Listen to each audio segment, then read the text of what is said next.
बताया।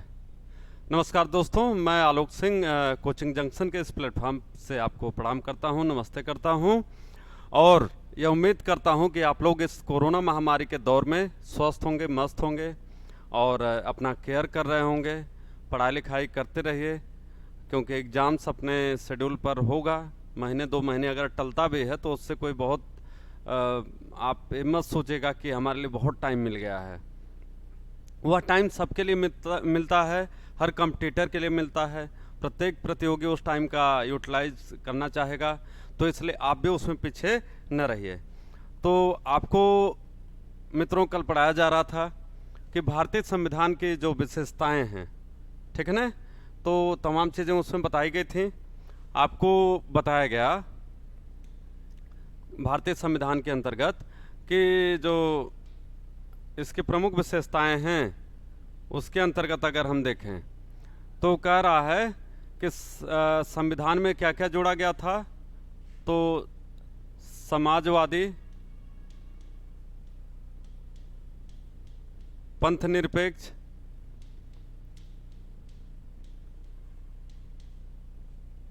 और अखंडता, यह 3 शब्द जो है, अखंडता, इधर आपका पंथ निरपेक्ष और समाजवादी, यह तीनों ही शब्द 42वें संविधान संशोधन के द्वारा 42वें संविधान संशोधन के द्वारा 1976 में इसको जोड़ा गया था, ठीक है ना। इसके बाद आपको कल बताया गया कि पंथ निरपेक्षता का तात्पर्य क्या है, पंथ निरपेक्षता का तात्पर्य क्या है और क्यों हमारे भारतीय संविधान निर्माताओं ने जब संविधान बना तो सेकुलरिज्म शब्द को, सेकुलर शब्द को संविधान में नहीं जोड़ा। तो कल हमने डॉक्टर अंबेडकर और के.टी. शाह के बीच जो डिबेट हुआ था संविधान सभा में, उसके विषय में आपसे एक छोटी सी चर्चा की थी, ठीक है ना। के.टी. शाह चाहते थे कि पंथ निरपेक्षता शब्द जो सेकुलर शब्द है इसे संविधान में शामिल किया जाए, लेकिन डॉक्टर अंबेडकर ने सीधा सीधा कहा कि यदि पंथ निरपेक्षता शब्द को या धर्म निरपेक्षता शब्द को संविधान में शामिल किया जाता है तो कहीं न कहीं यह अनुच्छेद 29 और 30 में जो दिए गए प्रावधान हैं, जो अल्पसंख्यकों की रक्षा हेतु दिए गए हैं, यह उसका कहीं न कहीं विरोधाभासी होगा, ठीक है ना। तो इसके परिणाम स्वरूप आप देखेंगे कि यह जो है इसे उस समय जोड़ा नहीं गया, पंथ निरपेक्षता या धर्म निरपेक्षता शब्द को संविधान में जोड़ा नहीं गया था, ठीक है ना। तो समाजवादी का तात्पर्य क्या होता है? भारत में जिस समाजवादी शब्द को जोड़ा गया, यह वास्तविक रूप से अगर देखा जाए तो पंडित नेहरू के विचारों से प्रभावित था, जवाहरलाल नेहरू के विचारों से प्रभावित था। कारण क्या है कि वह खुद सोवियत संघ के उस विचारधारा से काफी प्रभावित थे, लेकिन उन्होंने सोवियत संघ के तर्ज पर भारत में समाजवाद लागू करने की वकालत नहीं की थी, ठीक है ना। उन्होंने क्या कहा था? उन्होंने कहा था कि भारत में जो समाजवाद होगा उसका तात्पर्य यह होगा कि जो हमारी मूलभूत आवश्यकताएं हैं, रोटी, कपड़ा, मकान, शिक्षा, स्वास्थ्य, यह सब किसके अंडर में होना चाहिए, किसके नियंत्रण में होना चाहिए? तो आंसर यहां पर दिया गया था कि राज्य के नियंत्रण में होना चाहिए। किसके? राज्य के नियंत्रण में होना चाहिए, ठीक है ना। तो इस चीज को यहां पर जो है 42वें संशोधन के द्वारा बाद में जोड़ा गया। फिर अखंडता शब्द, तो अखंडता शब्द को जो जोड़ा गया, तो इंटीग्रिटी जिसे हम इंग्लिश में कहते हैं, तो इंटीग्रिटी शब्द के जोड़ने के पीछे जो मुख्य मकसद था वह यह था कि कहीं न कहीं जो भारत में जयप्रकाश नारायण आंदोलन हो रहा था, जेपी आंदोलन जिसे हम कहते हैं, 1975 से 77 तक जो चला, 74 से इम्पैक्ट चला था, तो जो 77 तक चला और उसी दौरान 75 में 25 जून 75 को जो है मध्य रात्रि में आपातकाल लागू कर दिया गया। और आपातकाल लागू करने का जो प्रमुख आधार था वहां पर वह क्या था कि आंतरिक अव्यवस्था के आधार पर आपातकाल लागू किया गया, आंतरिक अशांति के आधार पर आपातकाल लागू किया गया। तो कहीं न कहीं यह है जो कंसेप्ट डेवलप हुआ, यह भारतीय संविधान के लिए यह एक प्रश्न चिन्ह खड़ा करता था। और इसके पीछे जिम्मेदार किसको ठहराया गया? इंदिरा गांधी की सरकार को, ठीक है ना। लेकिन इंदिरा गांधी ने इसको इस यह कह करके प्रमाणित करने की बात की कि सरकार को कार्य नहीं करने दिया जा रहा है, विरोधी ताकतों के द्वारा अशांति पैदा की जा रही है, देश की अखंडता खतरे में पड़ी हुई है। अतः उस अखंडता शब्द का हवाला देते हुए उन्होंने वहां 1976 में 42वें संशोधन के द्वारा इस शब्द को भी जोड़ा। तो संविधान जो कि प्रस्तावना जो कि भारतीय संविधान का क्या है, एक दर्शन है, फिलॉसफी है। तो जब आप इस दर्शन अथवा फिलॉसफी को देखेंगे तो इसका भी कारण आपको समझ में आएगा कि क्यों अखंडता शब्द को जो है यहां जोड़ा गया। ठीक है ना। तो इसमें हुआ क्या कि यदि कहीं भी 5 या उससे ज़्यादा लोग इकट्ठा होते थे तो उन्हें गिरफ्तार कर लिया जाता था। तो हमने कहा कि इसका दुरुपयोग भी हुआ, लेकिन कहीं न कहीं यह भारतीय संविधान के लिए या आपको एक कंपटीटर के रूप में यह जरूर जानना है कि इसे कब जोड़ा गया, किस संशोधन के द्वारा जोड़ा गया और इसका मकसद क्या था। ठीक है ना। तो यह चीज़ आपको समझ में आ गई होगी, ऐसा मुझे विश्वास है। फिर आगे चलते हैं। तो हमने कहा वोटिंग राइट जो 18 वर्ष आप यहाँ देख रहे हैं, यह प्रारंभ से नहीं थे, यह 61वें संविधान संशोधन के द्वारा 61वें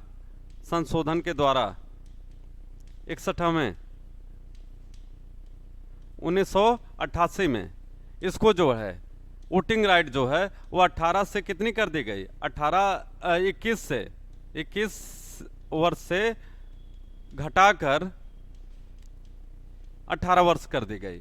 यह मान लिया गया कि जो समझदारी, जो मैच्योरिटी 21 साल के लोगों में होती थी वह कहीं न कहीं अब 18 साल के व्यक्तियों में होने लगी है।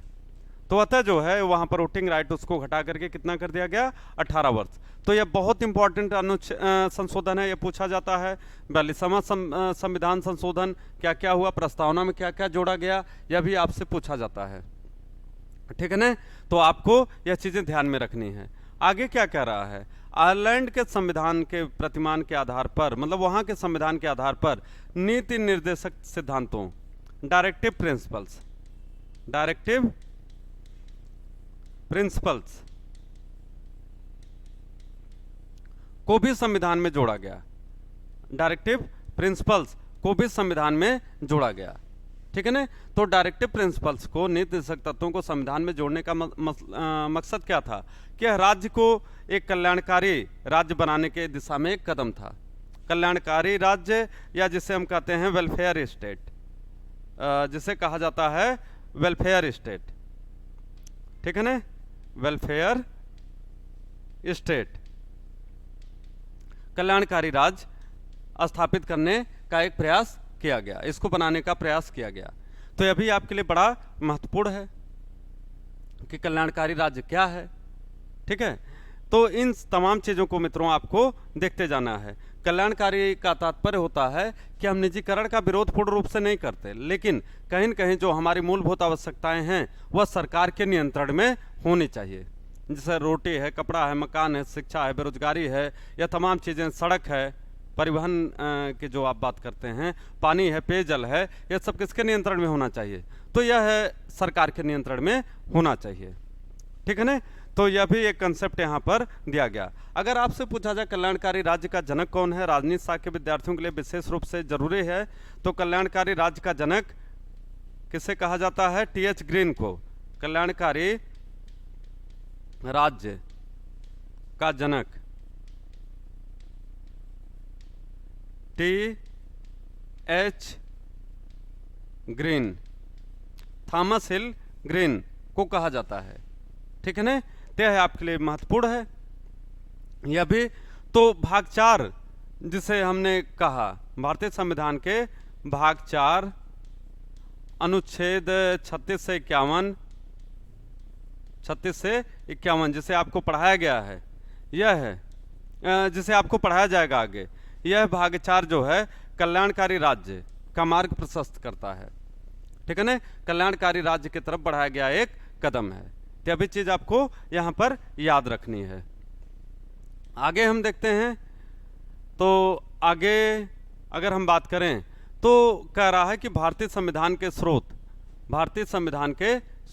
Sources of Indian constitution. तो अगर हम इसकी बात करते हैं तो कहां कहां से क्या लिया गया, हमने कहा कि भारतीय संविधान के विषय में कमेंट किया जाता है कि एक उधार का थैला है, it is a borrowed bag, it is a borrowed bag या बैग ऑफ बारोइंग इसे कहा जाता है, ठीक है ना, उधार का थैला।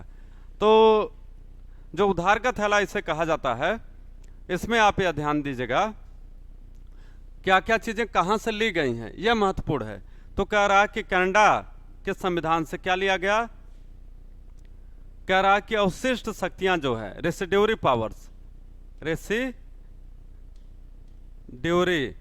पावर्स, अवशिष्ट शक्तियां, यह है केंद्र को सौंप दी गई।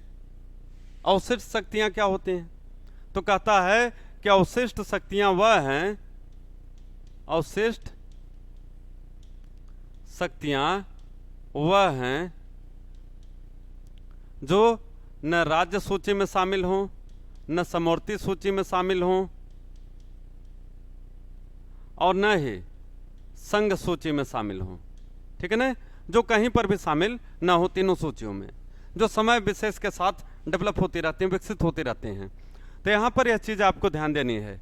तो कहता है कि कनाडा में अवशिष्ट शक्तियों को केंद्र के पास रखा गया है। इसका मतलब है कि जो संघात्मक ढांचा है हमारा, वह कहीं कहीं केंद्रोन्मुखी है। क्या क्या है, केंद्रोन्मुखी।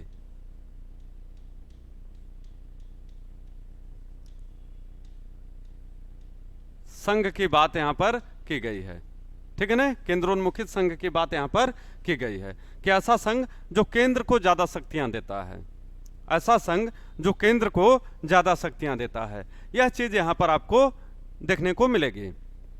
फिर कहता है कि संविधान में वर्णित समवर्ती सूची का प्रावधान, समवर्ती सूची का प्रावधान तथा प्रस्तावना में निहित भावनाएं कहां से ली गई हैं, ऑस्ट्रेलिया, ठीक है ना।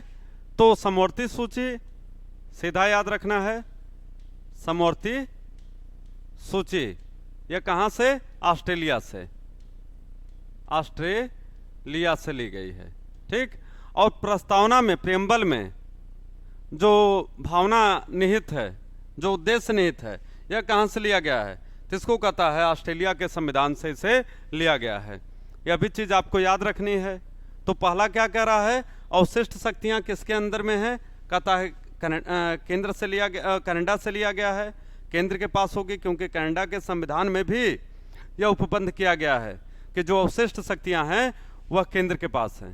तो यही चीज आपको जो है यहां पर देखने को मिलेगी कि जो समवर्ती सूची है या जो प्रस्तावना में निहित भावना है, जो समवर्ती सूची है या जो प्रस्तावना में निहित भावना है, यह ऑस्ट्रेलिया से ली गई है, ऑस्ट्रेलिया के संविधान से प्रेरित है, हम यह कह सकते हैं, ठीक है। संशोधन, संविधान संशोधन, यह कहां से लिया गया है, दक्षिण अफ्रीका से।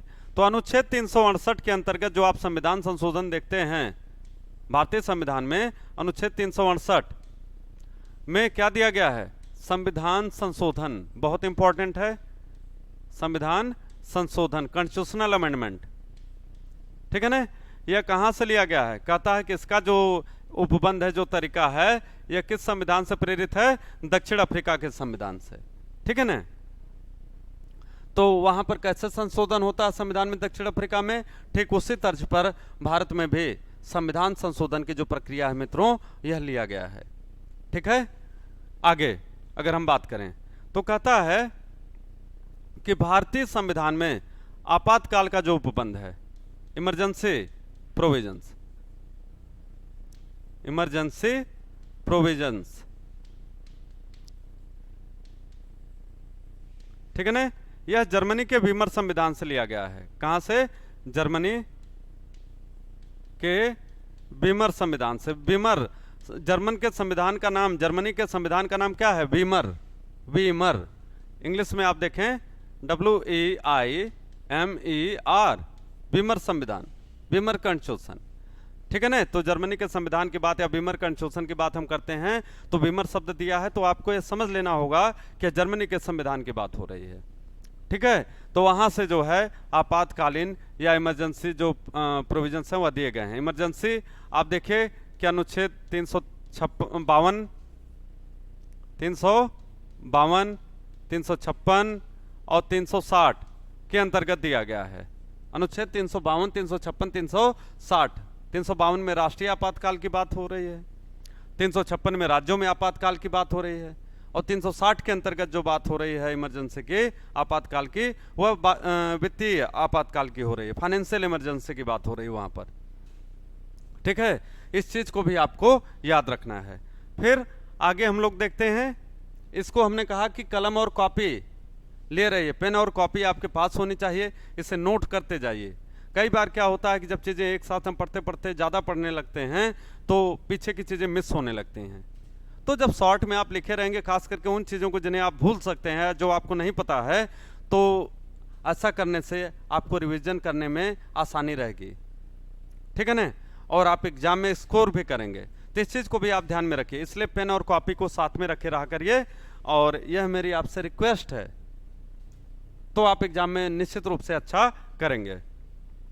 फिर है संविधान की गणतंत्रीय शासन व्यवस्था। तो जो रिपब्लिकन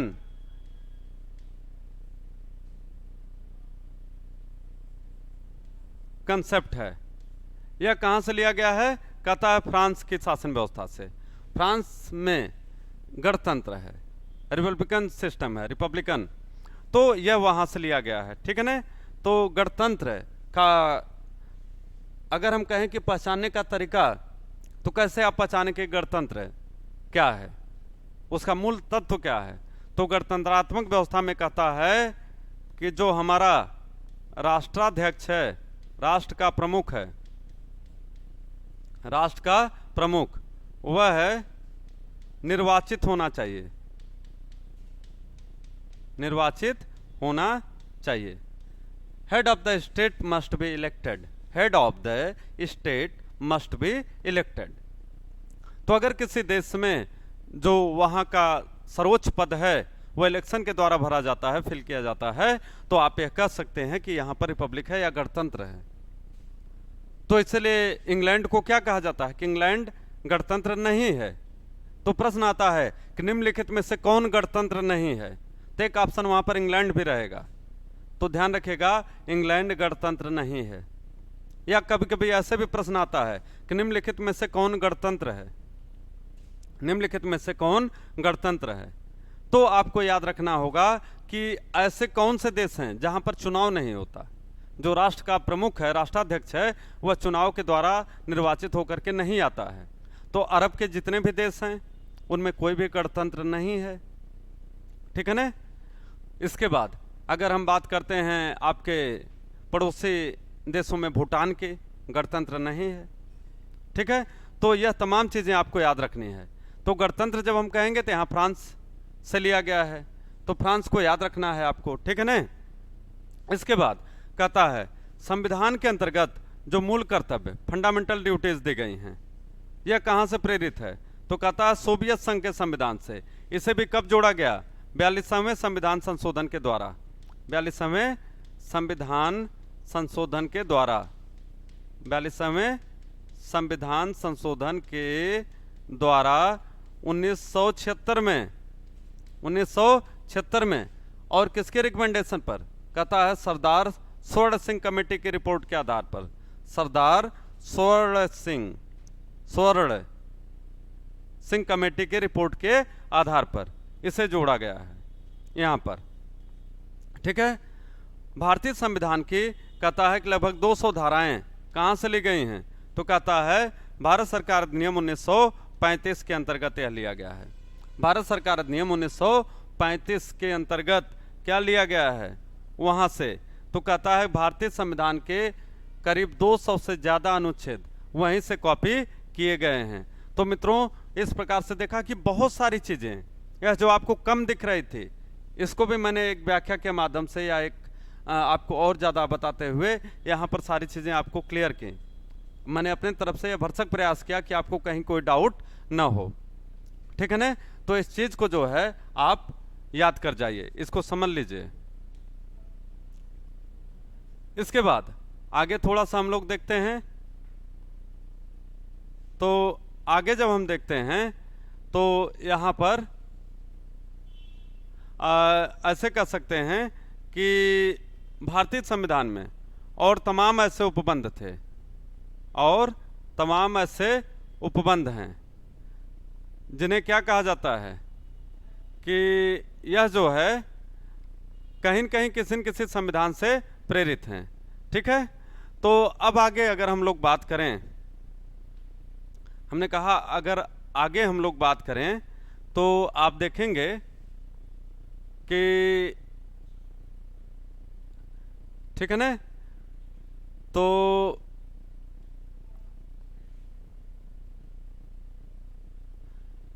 यह जो है तो इसलिए आपको यह ध्यान रखना है कि बहुत सारी चीज़ें ऐसी हैं जो कहीं न कहीं किसी न किसी देश के संविधान से ली गई हैं। ठीक है, अब ध्यान दीजिएगा कि कुछ ऐसी भी चीज़ें हैं जो यहाँ पर आपको बताई नहीं गई हैं, कुछ ऐसी भी चीज़ें हैं जो यहाँ पर आपको बताई नहीं गई हैं, तो थोड़ा सा उन्हें आगे देख लिया जाए। ठीक है, वह कौन सी चीज़ है? जैसे अमेरिका के संविधान से, यूएसए से क्या क्या लिया गया है? यूएसए तो राष्ट्रपति, उपराष्ट्रपति, राष्ट्रपति, उपराष्ट्रपति और तो इसके बाद आप देखेंगे न्यायिक सर्वोच्चता, न्यायिक सर्वोच्चता, न्यायिक सर्वोच्चता, यह शब्द कहाँ से लिया गया है? अमेरिका से। सुप्रीम कोर्ट, यह कहाँ से लिया गया है? सर्वोच्च न्यायालय, यह भी अमेरिका से लिया गया है। ठीक है ना, तो बहुत सारी चीज़ें हमने कहा कि आप कहाँ पे देखेंगे कि यह है कहीं न कहीं कहाँ से लिया गया है, तो कह रहा है कि अमेरिका के संविधान से। फिर आगे देखिए मित्रों, यहाँ पर आपका दिया गया है कि अगर हम बात करें संसदीय प्रणाली की, संसदीय प्रणाली यह कहाँ से लिया गया है? ब्रिटेन के संविधान से। तो दो प्रकार की शासन प्रणालियां आपको लोकतांत्रिक व्यवस्था में देखने को मिलती हैं, एक अध्यक्षात्मक, अध्यक्षात्मक शासन प्रणाली। तो यह कहां पर है? तो आंसर होगा अमेरिका में। कहां पर? अमेरिका में। ठीक है ना, तो जिसे प्रेसिडेंशियल फॉर्म ऑफ गवर्नमेंट कहा जाता है, इसे क्या कहा जाता है इंग्लिश में? Presidential form of government, presidential form of government. ठीक है ना, यह अमेरिका से लिया गया है। इसके बाद अगर हम कहें कि ब्रिटेन से, तो कहता है कि संसदीय शासन प्रणाली, पार्लियामेंट्री फॉर्म ऑफ गवर्नमेंट। ठीक है, तो अध्यक्षात्मक शासन प्रणाली क्या है? तो कहता है कि वह शासन प्रणाली जहां पर राज्य का जो प्रमुख होता है और सरकार का जो प्रमुख होता है वह दोनों एक ही व्यक्ति हो, राष्ट्रपति हो। तो यह कहाँ है? अमेरिका में है। अमेरिका का जो राष्ट्रपति होता है वह राज्य का भी प्रमुख होता है और सरकार का भी प्रमुख होता है। लेकिन अगर हम भारत में बात करें तो भारत का राष्ट्रपति राज्य का तो प्रमुख होता है किंतु सरकार का प्रमुख नहीं होता है। सरकार का प्रमुख कौन होता है? तो कहता है प्रधानमंत्री। कौन होता है? प्रधानमंत्री। तो यह चीज जो है आपको यहां पर याद रखनी है। ठीक है, तो कहता है कि भारतीय संसदीय प्रणाली को ब्रिटिश संविधान से लिया गया है तथा ब्रिटिश प्रतिमान पर ही यहाँ की मंत्रिपरिषद को निम्न सदन, जिसे लोकसभा कहा जा रहा, के प्रति क्या बनाया गया है? उत्तरदायी। तो यह जो लाइन कह रहा है कि मंत्रिपरिषद निम्न सदन के प्रति उत्तरदायी होगा, यह भारतीय संविधान के अनुच्छेद 75(3) में दिया गया है। 75(3), आर्टिकल 75(3) के अंतर्गत इसे दिया गया है। ठीक है ना, यह बात भले ही इस भारतीय संविधान के स्रोत में हम देख रहे हैं, लेकिन यह देखिए कि वर्तमान में क्या स्टेटस है इसका। तो हमने कहा कि वर्तमान में 75(3) के अंतर्गत दिया गया है, जिसमें लाइन सीधी सी कहती है the council of minister shall be collectively responsible to the house of people. Council of minister shall be collectively responsible to the house of people. ठीक है ना, तो कहता है कि जो मंत्रिपरिषद होगी हमारी, वह सामूहिक रूप से किसके प्रति उत्तरदायी होगी? तो यहां पर जवाब दिया जा रहा लोकसभा के प्रति। यह आंसर कहां है? 75(3) के अंतर्गत। तो बहुत ज्यादा पूछा जाने वाला यह अनुच्छेद है, बहुत बार परीक्षाओं में यह आता है। ठीक है ना, इसके बाद आगे हम लोग देखते हैं तो कहता है कि अमेरिकी संविधान से क्या क्या लिया गया है। मूल अधिकार, फंडामेंटल राइट जिसे आप कहते हैं, the concept of Supreme court, ठीक है ना, यह अमेरिका से लिया गया है। राष्ट्रपति और उपराष्ट्रपति, यहां पर जोड़ लीजिएगा आप, राष्ट्रपति एवं उपराष्ट्रपति का जो पद है यह अमेरिका से लिया गया, ठीक है ना। एवं जो भी कार्य की विधि है यह सब कहां से लिया गया है, तो यह अमेरिका के संविधान से प्रेरित है, वहां के संविधान से प्रेरित है। तो एक चीज और, न्यायिक समीक्षा, जुडिशियल रिव्यू, न्यायिक समीक्षा जो भारतीय संविधान में कहां है, न्यायिक समीक्षा, यह भारतीय संविधान के अनुच्छेद 137 में है। कहां पर है, 137, ठीक है। तो भारतीय संविधान का जो अनुच्छेद 137 है यह जुडिशियल रिव्यू की बात करता है, न्यायिक समीक्षा की बात करता है। और दुनिया का सबसे पहला केस न्यायिक समीक्षा का कहां पर होता है, कौन सा केस है, यह अमेरिका में हुआ था, जिसे किस नाम से जाना जाता है, कहता है मालबरी एंड मेडिसन केस। यह पहला केस है किसका, जुडिशियल सुप्रीमेसी का, ठीक है ना, जुडिशियल रिव्यू का पहला केस है। तो रिव्यू का मतलब यह है कि न्यायपालिका की वह संप्रभु शक्ति है, सुप्रीम पावर है, अनलिमिटेड अथॉरिटी वहां पर जो है सुप्रीम कोर्ट को दी गई है, सर्वोच्च न्यायालय को। और इसीलिए कहा जाता है कि दुनिया का सबसे शक्तिशाली न्यायपालिका किस देश की है, तो वह आता है अमेरिका का सर्वोच्च न्यायालय। उसके बाद अगर हम बात करें तो आपके भारत के सर्वोच्च न्यायालय की बात आती है, क्योंकि इसका भी जो फंक्शन का तरीका है, जो कार्य की प्रणाली है, वह कैसी है, अमेरिका के ही सर्वोच्च न्यायालय की भांति, वहां के सुप्रीम कोर्ट की तरह, ठीक है ना। फिर आगे देखिए तो कह रहा है कि जो न्यायिक पुनरावलोकन है, जुडिशियल रिव्यू, हमने कहा यह भारतीय संविधान में कहां पर दिया गया है, तो आर्टिकल 137, न्यायाधीश के पदच्युत आदि पर अमेरिकी संविधान का प्रभाव है।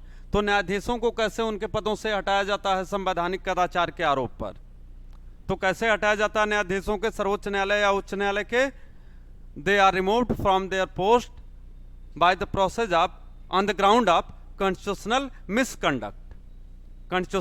misconduct और incompetency। तो संवैधानिक कदाचार अथवा अक्षमता के आधार पर इन्हें इनके पद से हटाया जाता है। किंतु प्रोसीजर क्या है, तो कहता है संसद के दोनों सदनों के 2/3 बहुमत से, संसद के दोनों सदनों के कुल सदस्यों के 2/3 बहुमत से, मीन्स जजेज of Supreme Court and High Court can be removed from their post on the ground of constitutional misconduct or incompetency by 2/3 majority of the total member of both the houses of parliament. So this is the line which you have to remember. यह प्रश्न है जो आपको याद रखना है कि संसद के दोनों सदनों के कुल सदस्यों के 2/3 बहुमत के द्वारा आरोप क्या लगेगा, संवैधानिक कदाचार और अक्षमता का आरोप लगेगा, ठीक है ना। इसके आधार पर यहां पर इसको हटाया जा सकता है। फिर कह रहा है संविधान में नीति निर्देशक तत्व, डायरेक्टिव प्रिंसिपल्स, यह कहां से लिया गया, आपको पहले ही बताया गया, आयरलैंड से, आयरलैंड के संविधान से, आयरिश कॉन्स्टिट्यूशन से बोला जाता है इंग्लिश में। राष्ट्रपति के निर्वाचन में निर्वाचक मंडल, यह भी कहां से लिया गया है, निर्वाचक मंडल, इलेक्टोरल कॉलेज जिसे आपने कहा, इलेक्टोरल कॉलेज, ठीक है ना। तो यह जो इलेक्टोरल कॉलेज है यह कहां से लिया गया है, इसकी प्रेरणा कहां से मिली है, तो कह रहा है कि आयरलैंड, आयरिश कॉन्स्टिट्यूशन से इसकी प्रेरणा मिली है, ठीक है ना। तथा राज्यसभा में कला, साहित्य, विज्ञान आदि के क्षेत्र में विख्यात व्यक्तियों का मनोनयन, तो आप देखते हो कि भारत के राष्ट्रपति को राज्यसभा में कितने सदस्यों को मनोनीत करने का अधिकार है, राज्यसभा में 12 सदस्यों को मनोनीत करने का अधिकार है। वो कहां कहां से होंगे, कहता साहित्य, कला, विज्ञान, समाज सेवा और खेल। तो खेल यह लास्ट में जोड़ा गया है, ठीक है ना। और खेल कोटे से आप देखेंगे तो सबसे प्रथम सांसद किसे मनोनीत किया गया था? सचिन रमेश तेंदुलकर को, सचिन रमेश तेंदुलकर को। तो यह 5 क्षेत्र हैं जहां पर राज्यसभा में 12 सांसदों का मनोनयन या नॉमिनेशन राष्ट्रपति के द्वारा किया जाता है, ठीक है। फिर आगे कह रहा है कि भारत में संघीय व्यवस्था कहां से ली गई है? कनाडा। इसलिए यहां फेडरेशन शब्द, फेडरल शब्द का प्रयोग नहीं किया गया है, बल्कि क्या शब्द इस्तेमाल किया गया है? Union, union. तो आर्टिकल 1 क्या कहता है? India that is Bharat shall be union of states. India that is Bharat shall be union of states. तो अनुच्छेद 1 में यह लाइन यहां से उठाई गई है, ठीक है ना। फिर कहता है कि यह कनाडा के संविधान से लिया गया है, ठीक है ना, वहां के संघीय व्यवस्था से। तो कनाडा के संविधान की अगर खास बात हम बताएं तो वह केंद्रोन्मुखी है। अगर वहां के संघ की विशेषता आपको बताएं तो वह केंद्रोन्मुखी है, सेंटर ओरिएंटेड है, ठीक है ना। तो कहने का मतलब है कि जब अवशिष्ट शक्तियां समस्त रूप से किसके हाथ में हैं? केंद्र के। तो कहीं न कहीं जो केंद्र और राज्य हैं दोनों के बीच में अगर शक्तियों के बंटवारे को हम देखें तो केंद्र के पाले में ज़्यादा शक्तियां देखने को मिलते हैं कनाडा के संविधान में। और उसी तर्ज पे हमने कहा कि भारत के भी संविधान में उसे लिया गया है। तो यूनियन शब्द कहाँ से लिया गया? कनाडा के संविधान से लिया गया है, ठीक है ना। तो इस प्रकार से मित्रों आपने देखा कि यह जो पार्ट आपको बताया गया यह आपके लिए काफ़ी महत्वपूर्ण है एग्जाम के लिहाज से। बहुत सारी चीज़ें, बहुत सारे प्रश्न आपको बता दूं कि अगर कहीं पर 10 प्रश्न पॉलिटिक आता है तो आज के टॉपिक से मान लीजिएगा कम से कम 2 प्रश्न आपको जरूर एग्जाम में मिल जाएगा। अगर पॉलिटिक्स से 10 प्रश्न आता है तो मैंने इस तरीके से कोरिलेट करके पढ़ाया है, बहुत सारे टॉपिक आपको यहाँ पर बताए कि कम से कम 2 प्रश्न यहाँ से आपको जरूर मिलेगा। इसलिए इस टॉपिक को बार बार पढ़िएगा, उसको नोट करिए, पेन और कॉपी लिए रहा करिए। जहाँ पर जो चीज़ लगे कि हम भूल रहे हैं उसको तुरंत वहीं नोट करिए, ताकि उसको 1-2 बार रिविजन करने के बाद आपके दिमाग में फिर से वह बैठ सके। तो बहुत बहुत धन्यवाद आपको, थैंक यू सो मच। आप जम के पढ़ते रहिए, वीडियो को शेयर करें, लाइक करें, सब्सक्राइब करें, और कहीं न कहीं जितने ज़्यादा लोग आपके साथ जुड़ेंगे, इस प्लेटफॉर्म पर आएंगे, तो टीचरों का भी मनोबल क्या होता है कि वो बढ़ेगा, ठीक है ना। तो जितने भी टीचर हैं हमारे वे बहुत ज़बरदस्त, शानदार हैं, कॉम्पिटेंट हैं, और किसी भी सब्जेक्ट में जब आप कोचिंग जंक्शन प्लेटफॉर्म पर आएंगे तो वह आपके लिए लगेगा कि क्यों अन्य प्लेटफार्मों से अलग है। यहाँ पर बहुत ज़्यादा मिमिक्री नहीं होती है, बहुत ज़्यादा बातचीत अनावश्यक रूप से नहीं होती है। आपको जो प्रोफेशनल तरीका है पढ़ाने लिखाने का, कि आपने अगर 40 मिनट पढ़ा, 35 मिनट पढ़ा, तो उसमें आपके टाइम का यूटिलाइजेशन कितना हुआ। हम अपनी कहानियाँ बता करके टाइम वेस्ट नहीं करेंगे, ठीक है ना। आपको उससे कोई मतलब होना चाहिए। तो पढ़ने के लिए एक क्वालिटी टाइम आपको इस प्लेटफॉर्म पर मिलेगा। बहुत बहुत धन्यवाद आपको, बाय।